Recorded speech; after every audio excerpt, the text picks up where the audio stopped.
Welcome to the Omni Talk Fast Five, sponsored by Fast Sensor and Takeoff. It is November 19th, 2020. I am Chris Walton.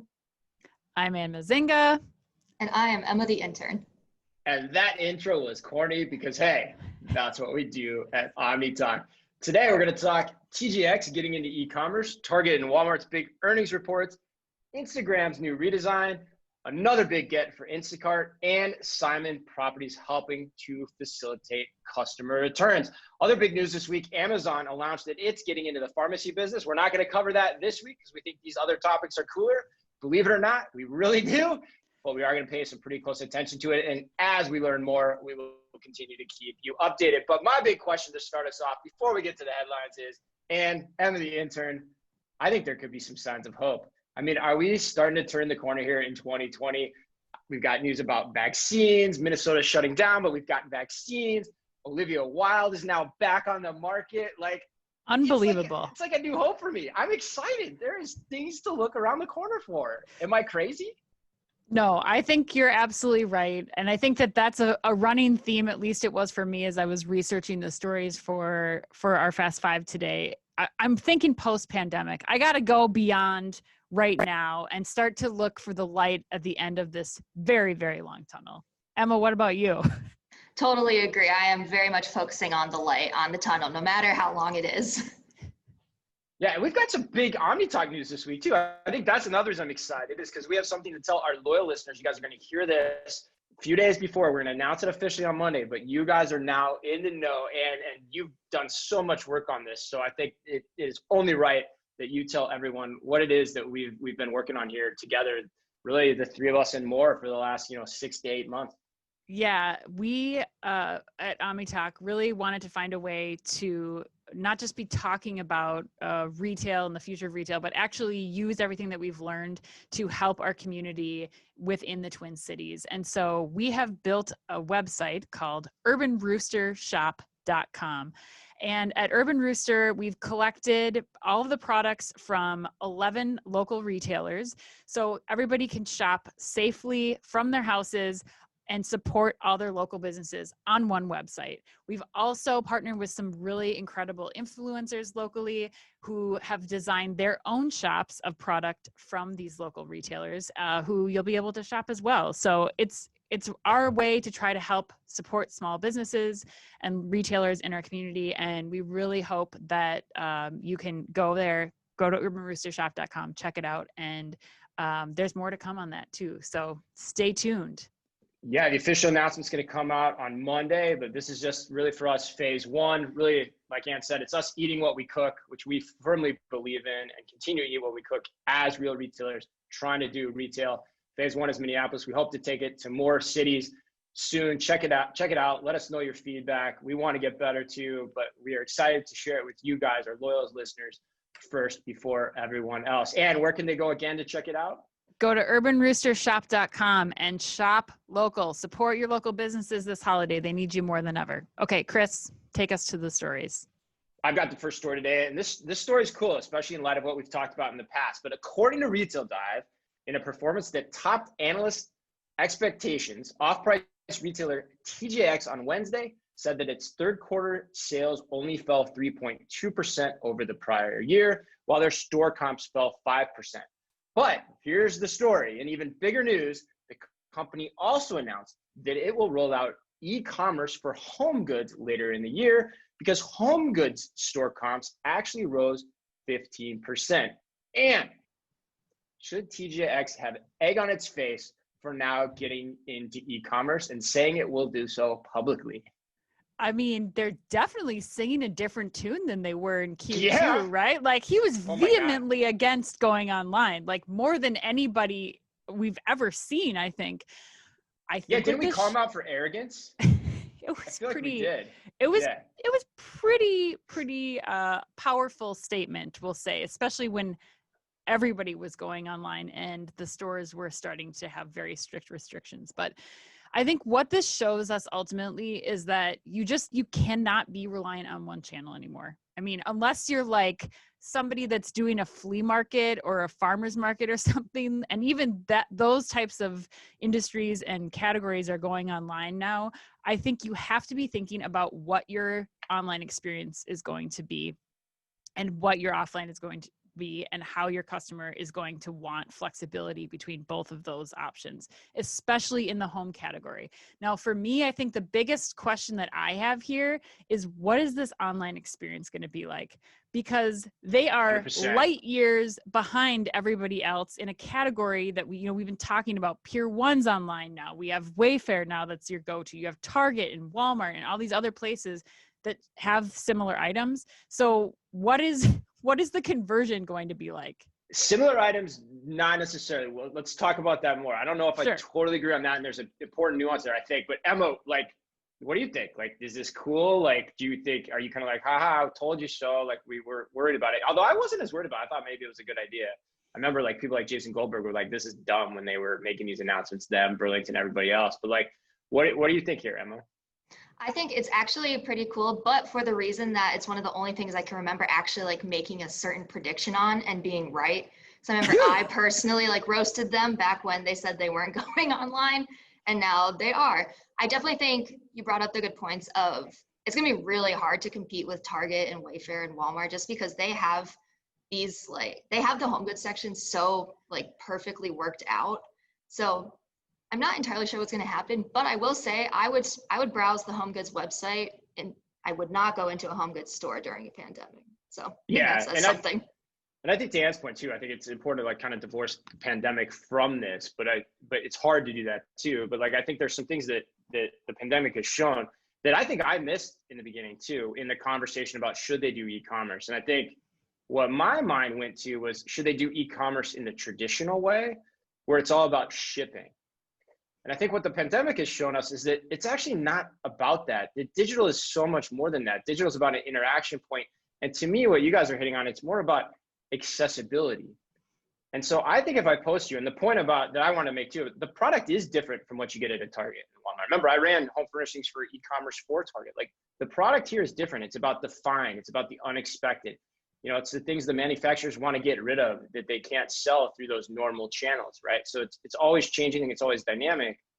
But I think if you think about digital, and that's why, I think you're right, like how they do this is going to matter. But if you said, if I could wake up on a Saturday, if I'm a home goods shopper and I could wake up on a Saturday, see what's in my local store, all those cool finds, those treasure hunts, and then be able to reserve them online for pickup, I think people would totally do that. I think that's cool. That's different. And that's not shipping. And that's not super expensive for you either. So we'll see where they take this. But that got me thinking this morning about, oh my God, there's a lot of other retailers that could do this. And that's a lesson coming out of the pandemic. It's not shipping. It's about accessibility, giving your consumers what you want. And you're shaking your head. What do you? Yeah, I mean, like I think that you just opened up a new opportunity for me, but I am also still very, very concerned about whether or not that's going to be something that people are going to be able to do with this site. Like, do we know for a fact that they'll be able to see exactly what's in, my 5 surrounding stores? When we think about the complexity, until 1 quarter ago, they were saying that they're not going to focus on this. And this is a hell of a lot of product to tag, to like make sure it's showing up correctly, to make sure it's showing up in the right places. And then thinking about the shipping dynamics of, is it all going to ship from your local store? Can you pick it up? Like if that can be executed, brilliant move, TJX. I don't know that it can be. I know it's day one and I always get criticized for this, so I'll give it some time, but I think that's the dream, picking it up and seeing what's available in your local store. I just don't think that when people go to the home goods site, the search that they're used to seeing on other home furnishings sites is so much better because they've had the time to learn how customers are shopping. And so that hunt, I think, translated into an experience online is going to be a very challenging one for a company that is just coming online. Yeah, I think you're right. I think the Wayfair analogy or Target or Walmart analogy, it's a different funnel, right? Like you're coming into it in a different mindset than you would be when you're shopping traditional home furnishings. It's almost like you said, like the treasure hunt. I think that's what's unique to me about this is it's almost like we've talked a lot about how off price is hard to do online. But if you start combining the aspects of like order, pick up your local store, the treasure hunt, get it while it's hot, maybe there's a new way to do this. Now, are they doing that? I don't know, but it gets me excited. Emma, are you as excited as I am? Like, I'm pretty jazzed. Probably not as excited as you, but just a little excited. Not possible, Chris.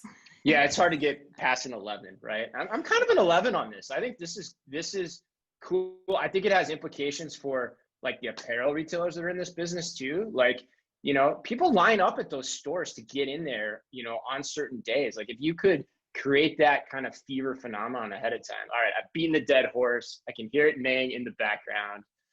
I've got something for you to get excited about, and that is it's not the possible. numbers that just came out of Target and Walmart.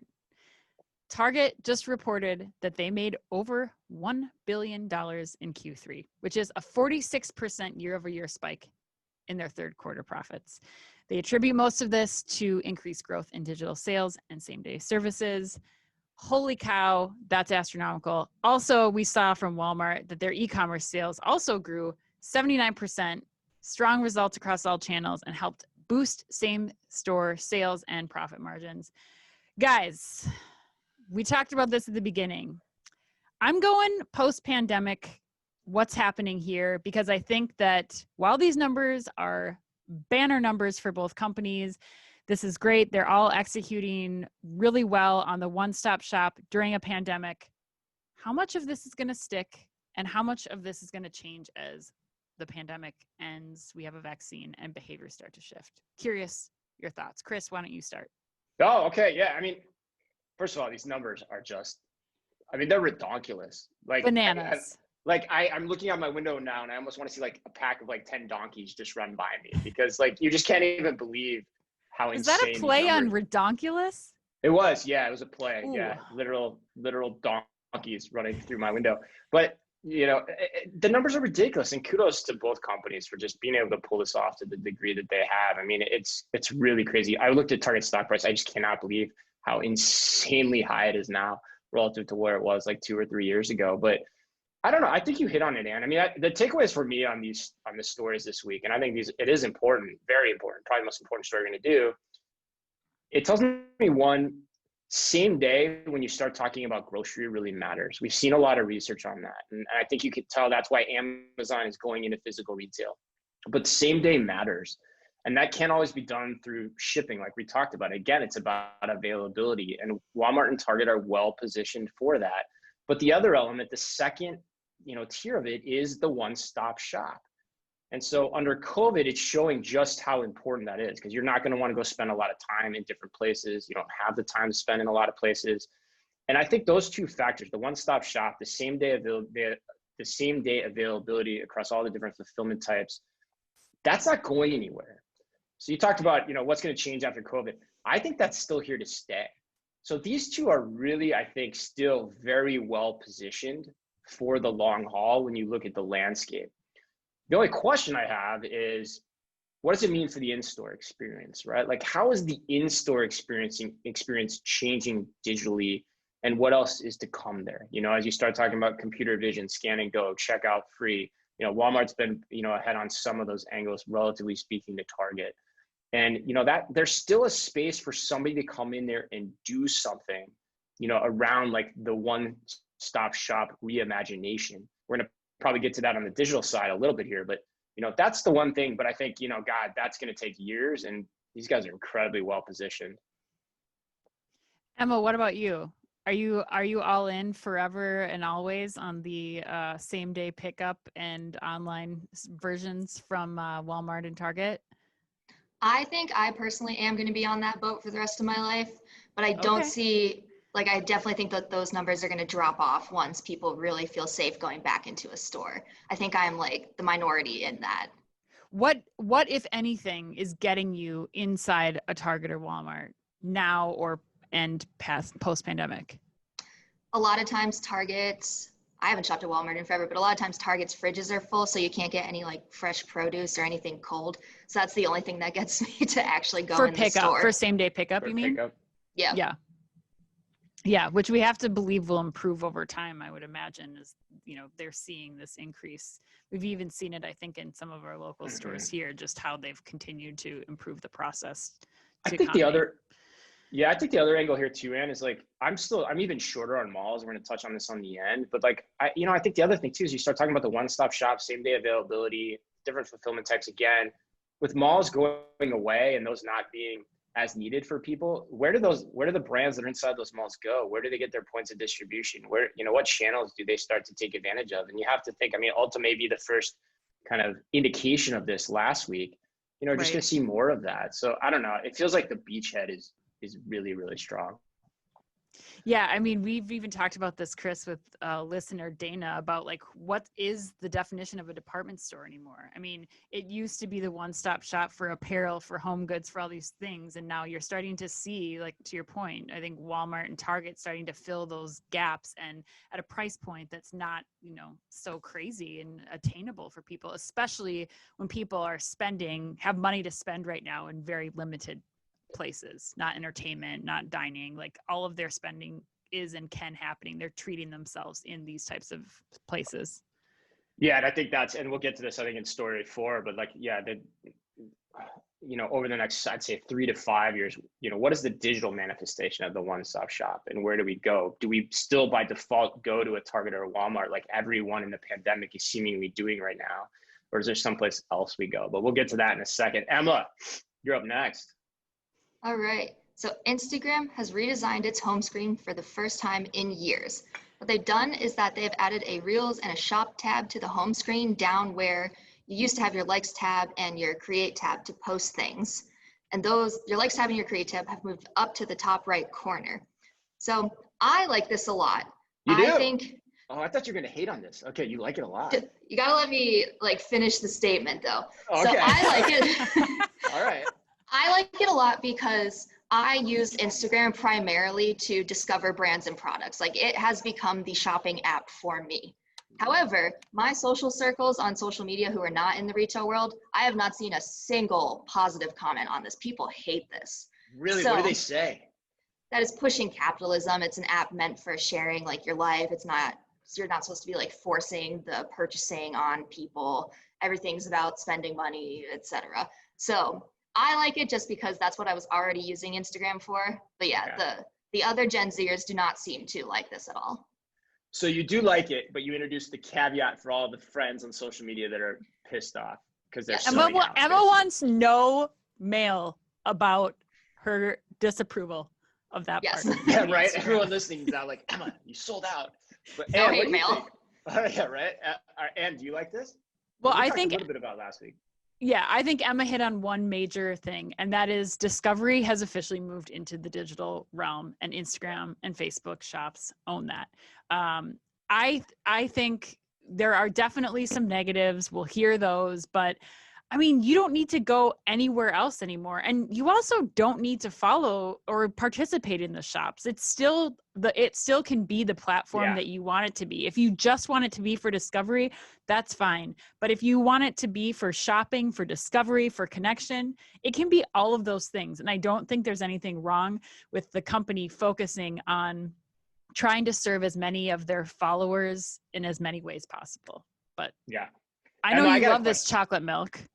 Well, I mean, I talked about this a little bit because it just broke when we did the podcast last week, but I love it. And I love it for the reason you guys said. I mean, I think basically it obsoletes mobile apps too. Like, I can just pick what retailers I want to find and actually buy things faster than if I use their mobile apps. And I can compare things differently. I can get inspired differently.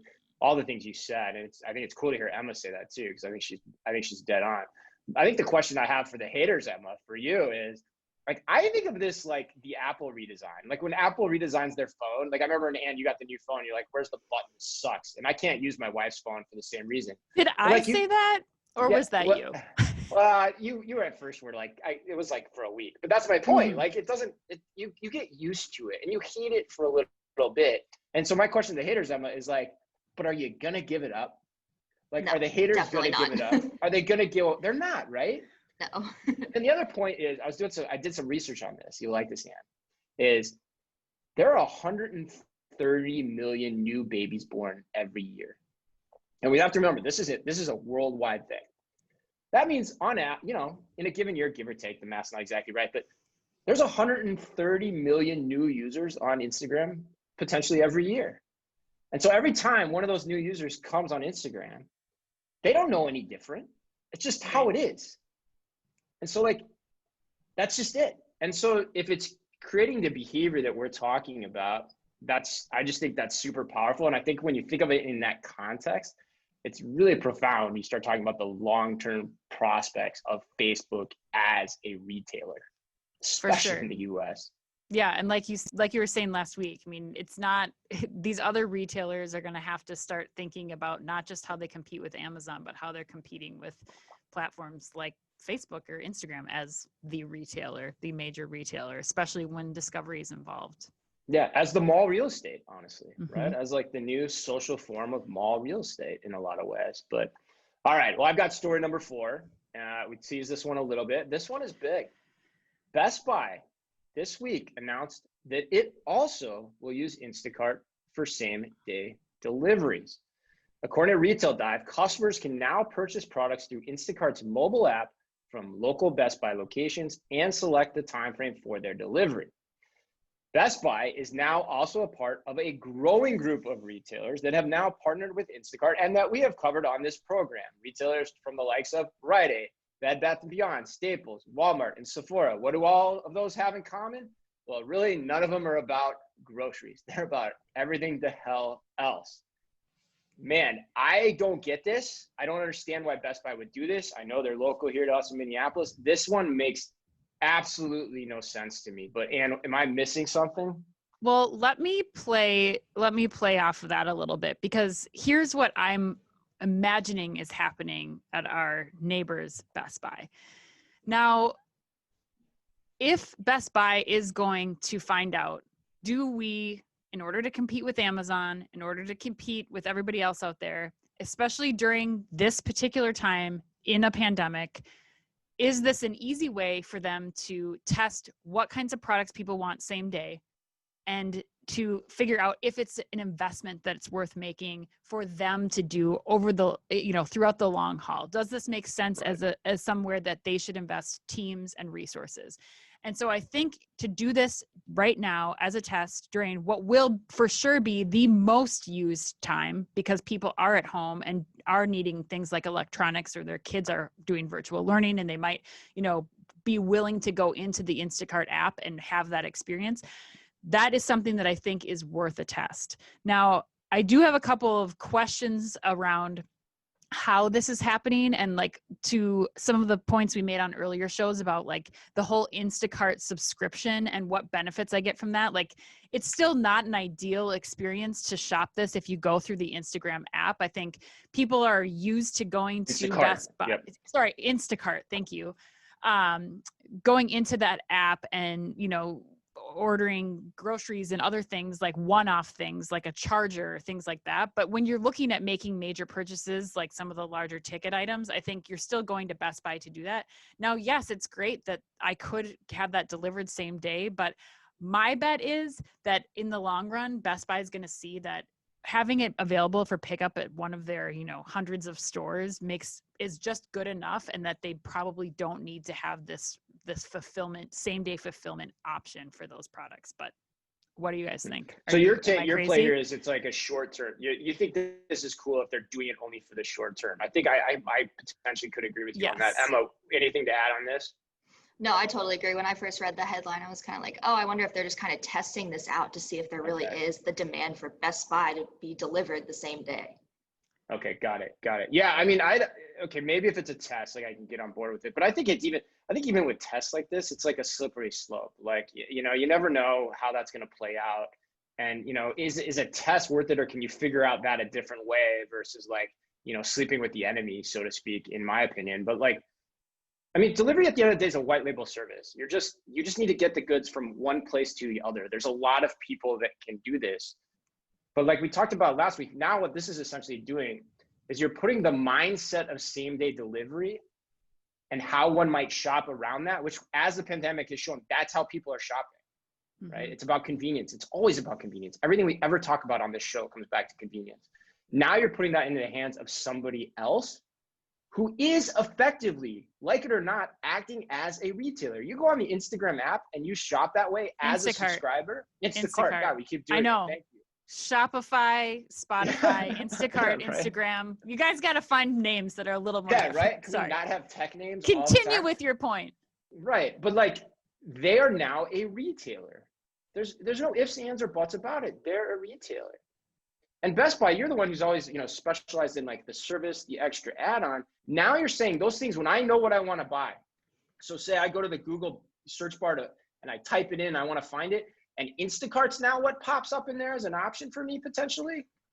That's really powerful. So I don't understand that. I mean, I don't understand why retailers in mass, all those ones we named, Rite Aid, Bed Bath & Beyond, Staples, etc., why aren't they instead taking the approach of let's invest? Might suck in the short term, but let's invest. Let's fix the front end of our UX, our experience design on our website, offer the different fulfillment options, and then bid out the delivery to all these different services who are vying for it anyway. I just don't get why that's the approach. Where instead, for all intents and purposes, it looks like we're standing up another marketplace retailer that specializes in same-day delivery. I don't get it. I just don't understand it. I don't know, Ann, any last thoughts? No, I think you hit it dead on. I mean, we don't know that they didn't bid this out, so we don't know the inner workings of what Yeah, we don't know exactly how to work, but I mean, the point is there. You are sleeping with the enemy. So how are you going? What happens next? And that's why I'm sincerely hoping that this is a very short-term test. Yeah, and I should have brought this up too. Look at who we talked about. Story number 2. Target and Walmart have been doing really well. They are not, even though Walmart, I can't understand, and the test's really small with Instacart. It's like a few stores in California. They are taking the opposite approach. They are trying to do everything I said, especially Target. Like, here are all your options on P2P. Here's the different ways you can give it. Ship plays into that. Like, they're making that happen. Walmart, from the conversations I've had with their PR team, they'll go in and manually pick the orders if they need to, because that's how they know it needs to be done in the long term. Right now, right? So they'll take the short-term hit.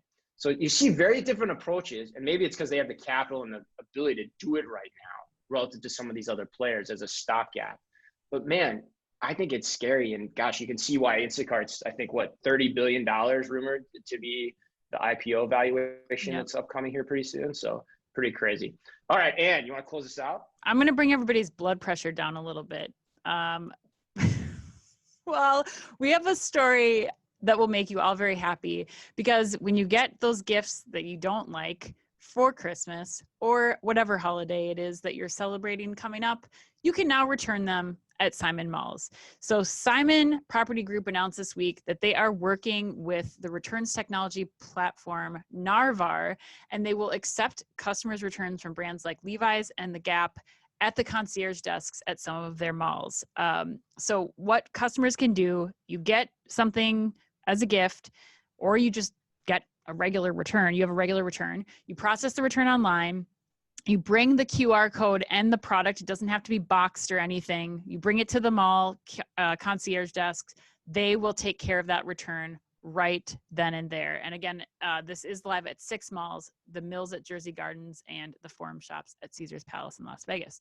So this will continue beyond holiday. They're planning on offering this as a service for the long term.